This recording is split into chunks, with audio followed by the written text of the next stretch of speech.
leadership selon le cœur de Dieu ni adresa kuba musicien. Turaza gusoma muri Matayo 20 kuva kuri 26 gushika kuri 28 havuga ngo quiconque veut être grand parmi vous qu'il soit votre serviteur.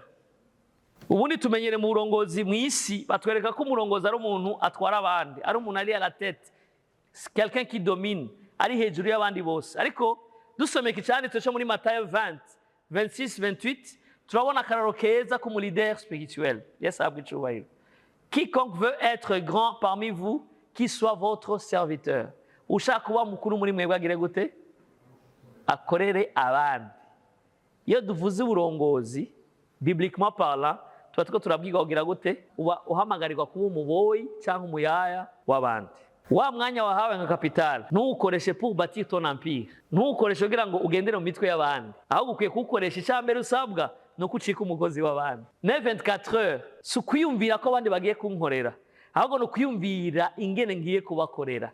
As long as nifuza kuba umulideri. Un bon bassiste, c'est pas quelqu'un qui joue de la guitare basse ku buryo abantu bose babona ati ewana uyu ndowe nani wetu. Oya, ahubwo babone combien ivyo ariko arakora biza vyubaka ubuzima bwabo, biza bizana impinduka mu buzima bwabo. Sizi ko muntahura. La perception d'un bon leader ni umuntu abona ineza y'abandi gusumba ineza yiwe. Umumusicien mwiza si ubona ivyiwe ariko biko biragenda neza, ahubwo abona ingene ariko araba araterera une contribution ifadika pour le bien-être des autres. Abo chabike munashaka kibazo ntibambona, il faut banipatie kama banipatie sitafanya muca bumva ko ubutakaje ta responsabilité. Turi kumwe iyo wanse gukora icyo utegereza gukora kubo gukorera abandi ngo kubera inyungu zawe umaze gutakaza responsabilité yawe, kandi ujya mwanya utaye un jour tu vas rendre compte kuko ni capitale wahawe.